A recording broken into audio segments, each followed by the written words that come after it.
Predimensionado de aisladores sísmicos tipo LRB, que son los aisladores sísmicos elastoméricos con núcleo de plomo. Soy el ingeniero Rubén Chacín y hoy vamos a hablar un poco sobre el tema.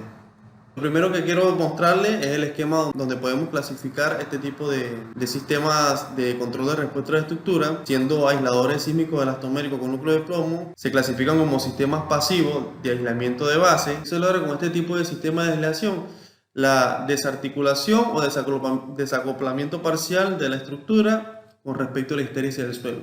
Obviamente el suelo, cuando hay un sismo, se mueve en varias direcciones y los aisladores lo que hacen es, al ser elastomérico, absorben toda esa energía y no dejan que se transmita hacia la superestructura como tal, sino que toda esa deformación la reciben ellos y en este caso, con la ayuda del núcleo del plomo, disipan toda la energía entrante. Su implementación ayuda a alargar al periodo fundamental de la estructura y a limitar la entrada de energía sísmica, como ya les he mencionado. Cuando hablamos de que alarga el periodo fundamental, estamos hablando de que con estos dispositivos logramos que la estructura alcance periodos que van desde alrededor del 2 al 3, a los 3 segundos.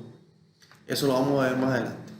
¿Qué es lo que se gana con esto? Bueno, ustedes preguntarán, ¿qué es lo que se gana con esto? Bueno, estructuras que tradicionalmente estarían diseñadas para una fuerza sísmica de esta magnitud, cuando ampliamos ese periodo de vibración, la estaríamos sometiendo, o diríamos la superestructura como tal, estaría siendo sometida para fuerzas sísmicas mucho menores.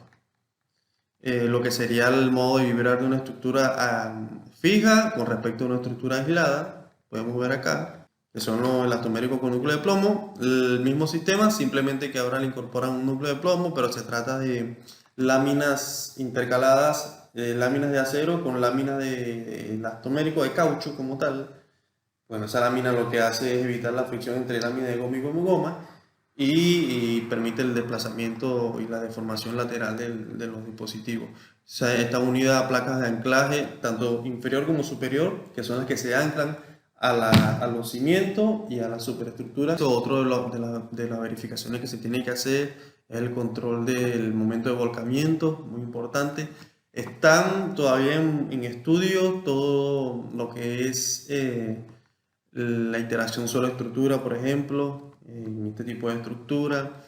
La altura son otras de las, vamos a decirle, limitantes que tienen estos sistemas. El tipo de suelo, no se pueden construir o no se pueden emplear en suelo muy blando, debido a que esa rigidez y todo lo que son los periodos cortos puede pasar que si están construidos en suelos muy blandos, los periodos sean tan cortos que el sistema de aislación ni siquiera se termine de activar cuando venga el sismo. Entonces todo eso está siendo motivo de estudio. Y al igual que la altura de los edificios, hasta qué altura se pueden implementar este tipo de estructuras, este tipo de dispositivos, disculpen. Bueno, los análisis, como ya les mencioné, se puede usar el análisis estático, pero siempre lo recomendado es el dinámico espectral y el dinámico con respuesta en el tiempo o diseño específico del lugar. La recomendación, como siempre, que sea el dinámico no lineal con acelerograma. Además, según el reglamento, se tendrá que controlar que la superestructura y el sistema de aislación deberían diseñarse para soportar el 100% de la fuerza sísmica de diseño, el 100%, es decir, con un factor de reducción de respuesta igual a 1. Ya acá no estamos hablando de sismo reducido como tal. El sismo máximo probable puede calcularse considerando, según el FEMA, incrementando las cargas sísmicas en un 150%, es decir, 1.50 de la aceleración sísmica adoptada. Por ejemplo, en este caso que fue 0.40 G. En nuestro caso, adoptamos lo que fue la recomendación del NSH, que básicamente fue uno de los documentos o reglamentos en los que basamos este estudio, y nos pide que solo sea un 120%, es decir, que ese sismo máximo probable sea 1.20 de la aceleración adoptada para el diseño. Acá podrán ver la comparativa entre lo que es el sismo espectroelástico, que es el sismo con factor de reducción igual a 1, y el sismo máximo. La estructura en estudio, pues está como tal, la podemos ver también. Tengo por acá un esquemita de la arquitectura, este que vemos acá, fue considerada como una escuela o fue pensado como una escuela, donde acá se encontraban todas las aulas, un pasillo central y bueno, la escalera de escape. Esto sería todo lo que le estaba hablando, todo el... Bueno, en este caso quiero hacer una aclaración. Esto fue un sistema, una propuesta netamente académica, pero lo que se recomienda es que esta altura de acá sea la altura de un entrepiso como tal, porque facilitaría, como ya les dije, todo lo que es el proceso de mantenimiento post-sismo. Aquí entraríamos en materia, ¿no?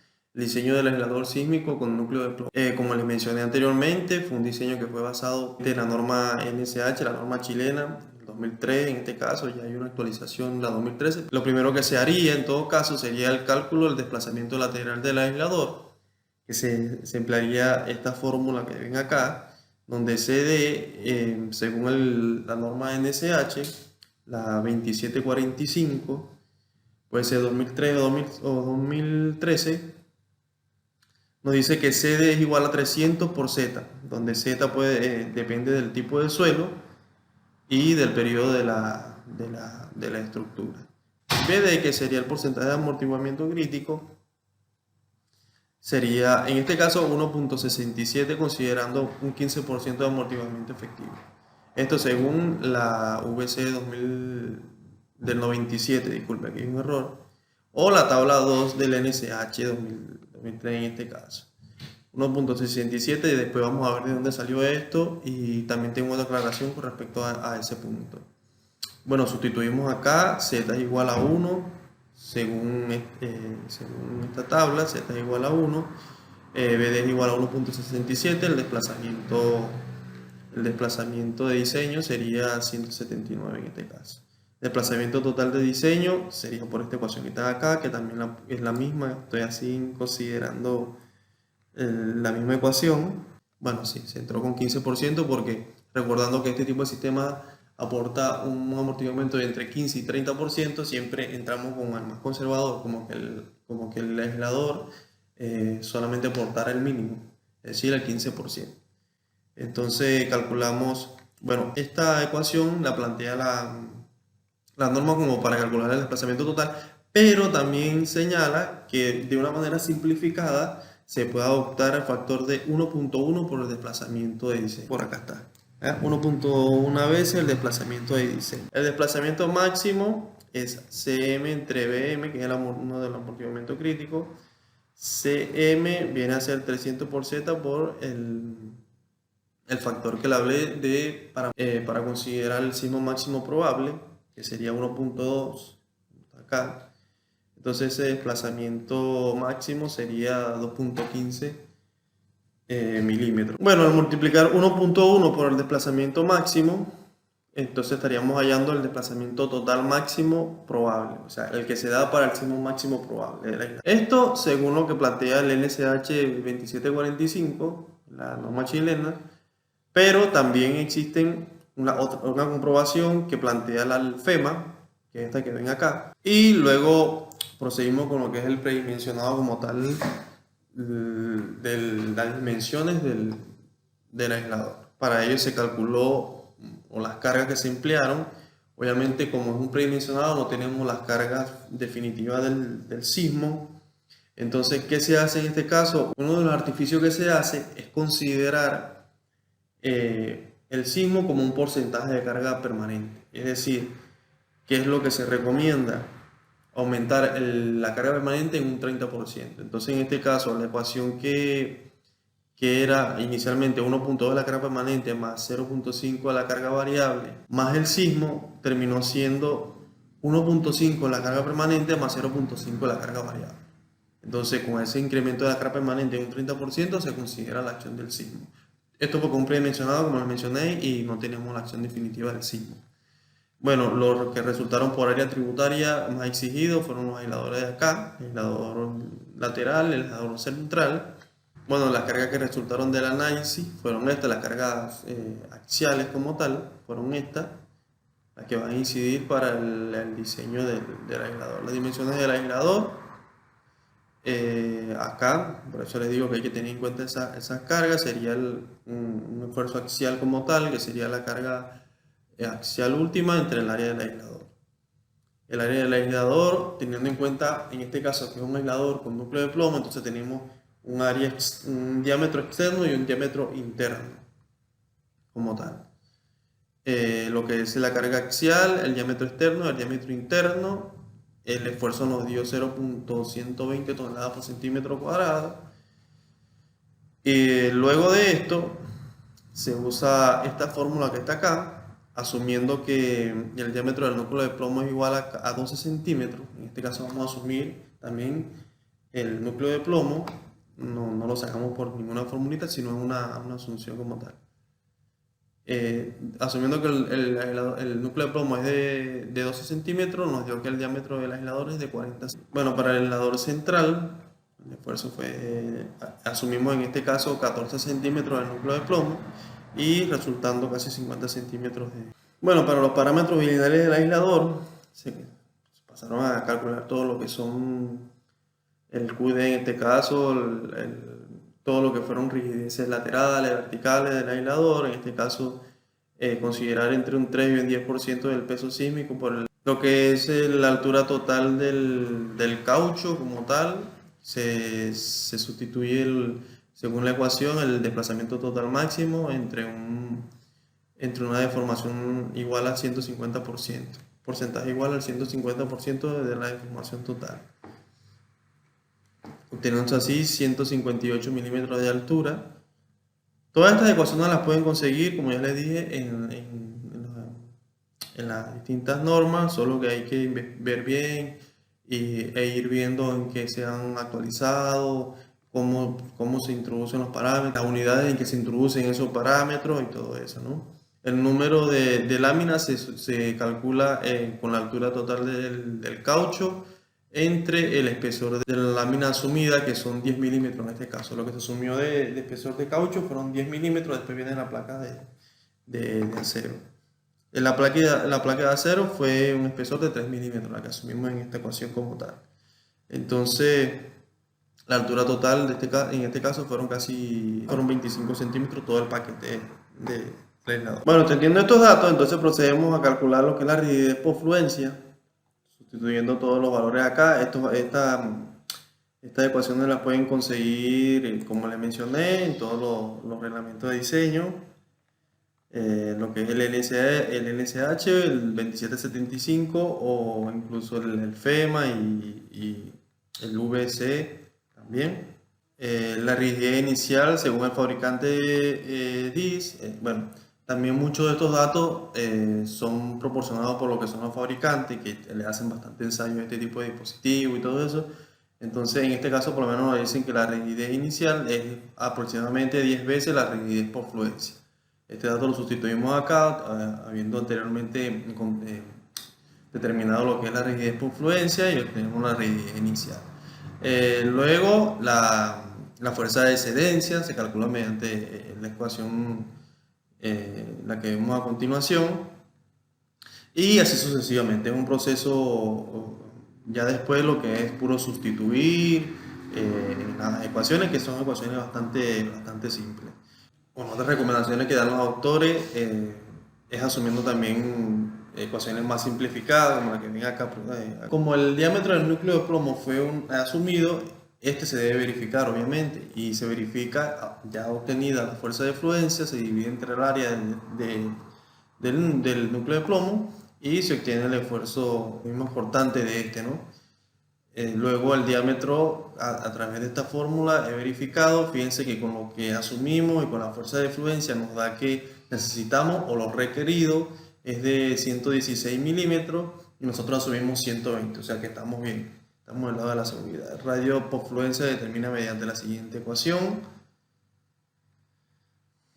La rigidez efectiva del sistema de aislación, esta que está acá, que es la rigidez total, bueno, viene dada también más o menos con lo que es el periodo del sistema aislado, 2pi, bueno, esta ecuación la conocemos ya, solamente que esto sería la rigidez del sistema aislado, no el sistema normal. El periodo objetivo, en este caso asumido, es de 2.5 segundos. Recuérdense que estaba entre 2 y 3, ¿no? En este caso asumimos como un promedio. El Peso sísmico, la rigidez horizontal efectiva. Tenemos que la rigidez efectiva total del sistema es de 22.98 toneladas.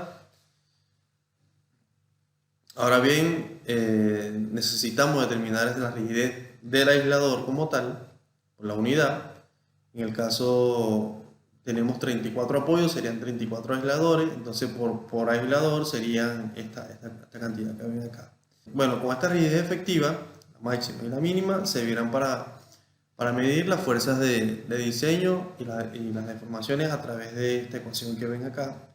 La ecuación también la pueden conseguir en el código. Para el desplazamiento de diseño, la rigidez máxima sería esta, efectiva, que ven acá. Y la rigidez vertical, de acuerdo a esta ecuación que ven acá, donde ese es el módulo de elasticidad del caucho, el área de la sección cargada del aislador, que es A, y la altura total de las láminas de caucho. Para determinar la elasticidad del caucho como tal empleado, o sea, el EC, está esta ecuación que ven acá. Muchos de estos valores son valores recomendados, como lo pueden ver acá. Constante de elasticidad, por lo menos usualmente usada, es de 2000 megapascales. El módulo de corte es entre 0,4 y 0,9 megapascales. Como el tipo de aislador posee núcleo de plomo, el factor de forma estimado se estima de la siguiente forma: el área de cargada sobre el área del hoyo interno, que es la que ven acá. Entonces, este factor de forma, obviamente, para incluirlo acá en la ecuación de la rigidez vertical total, la rigidez vertical nos da este valor que está acá. Como indica el NCH, la rigidez vertical debe ser tal que la frecuencia de vibración vertical propiedad de la estructura aislada tendrá que ser mayor a 10 Hz. Sustituimos los valores acá, nos da 34.81 Hz, que es mayor que 10 Hz. Estamos ok acá.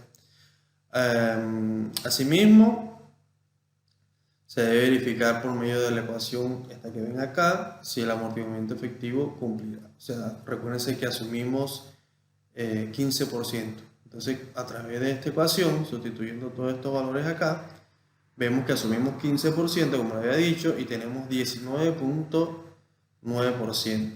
Es menor que el 15% y menor que 30%, que es el máximo que se estima tengan esto para el desplazamiento de diseño y para el desplazamiento máximo como tal. Fíjense. Acá es importante, y más adelante al final se lo voy a mostrar, con respecto a todo lo que es el amortiguamiento o el coeficiente de amortiguamiento, porque existen varias consideraciones, pero principalmente las dos más empleadas se tratan de considerar el amortiguamiento propio en el espectro de diseño o como un coeficiente que se incorpora en las propiedades de cada aislador. Más adelante yo les mostraré cuáles son estas dos maneras, porque también fue un punto que se hizo énfasis en el estudio y bueno, llegaremos a una conclusión. En este caso decidimos emplear el coeficiente de amortiguamiento porque nos pareció la mejor opción, asumiendo que el periodo de la estructura iba a llegar a más o menos a 2.5 segundos. Y bueno, obtuvimos para el desplazamiento de diseño y para el desplazamiento máximo estos coeficientes, porque estos aisladores, por tener el núcleo de plomo, poseen una rigidez lateral y una rigidez vertical como tal. Ya obtuvimos la rigidez vertical y también tenemos que obtener la rigidez horizontal. Lo otro que también es importante verificar es el volcamiento. Entonces, en este caso también fue verificado todo lo que es el momento de volcamiento. El desplazamiento máximo obtenido fue de 474 y el desplazamiento, el total máximo es de 276, es decir, que estamos ok. El momento de volcamiento, acá lo pueden ver, también se debe calcular, muy importante en estos casos porque es una estructura que no vincula las columnas con la fundación como tal, sino que ese dispositivo, cuando la estructura se deforma, fíjense que la placa de abajo y la placa de arriba no se deforman paralelamente, sino que uno va y el otro viene. Y es ahí cuando la estructura está en este punto, cuando puede o cuando se genera esa excentricidad entre la carga axial que baja por las columnas con la del apoyo como tal. Esa verificación hay que hacerla. O sea, no es muy importante esa verificación. En este caso, quisimos optar por las tablas de diseño de la empresa DIS. Estas tablas de verdad que son bastante fáciles de emplear, ahorita tienen que estar un poco más actualizadas, pero básicamente entras con la carga axial y ya los demás datos se van obteniendo a medida que se van leyendo, ¿no? Acá te dan todo lo que es desplazamiento máximo, todas las otras características propias mecánicas, con todos los datos que tuvimos cuando entramos acá con la carga axial. Entonces los aisladores inicialmente eran de 40 y de casi 50 centímetros, quedaron finalmente de 570 y de 650 porque, como les comenté, tiene que ver con la carga axial, están directamente proporcional a la carga axial. Aunque nosotros nos den otros valores por ecuaciones, estas tablas son ya, estos valores están ya bastante estudiados, se ensayan en dispositivos y todo eso. Bueno, finalmente estos fueron los que adoptamos, quedó así la geometría de cada uno de estos. Solamente hizo falta dos anclajes de 27 milímetros, las chapas de acero de 3 milímetros y las de caucho de 10 milímetros. La altura total del aislador, bueno, es una pulgada, pero fueron alrededor de 25 milímetros o 250 milímetros la altura total de esto. Obtenida habiendo ya predimensionado los aisladores, entonces pasa a vaciar toda esa información en el software de cálculo como tal. En este caso usamos el SAC 2000. Entonces, básicamente, como les mencioné, bueno, este es el método dinámico con modal espectral, donde solamente se colocan, como es un método lineal, se colocan las propiedades lineales del aislador. Este es uno de los métodos. El que normalmente se recomienda, bueno, esta fue la estructura, disculpen que haga la estructura analizada, fíjense que corresponde mucho con la de la arquitectura que les mostré anteriormente. Otras consideraciones de diseño que se tienen que tomar en cuenta.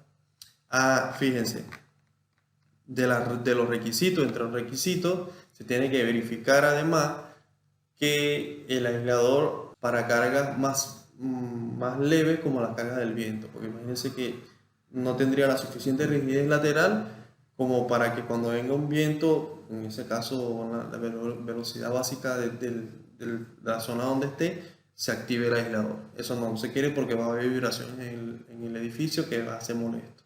Igual para las cargas de servicio, como cargas variables, que puede ser que haya una acumulación de personas o un tránsito de personas bastante importante que haga que la estructura esté vibrando, eso es bastante molesto. Entonces por eso se tienen que verificar eso, que tenga la rigidez suficiente y que para las cargas de viento, de diseño del sitio, tampoco sea. Que en este caso sería un análisis no lineal, por ello se incorporan las propiedades no lineales de los aisladores.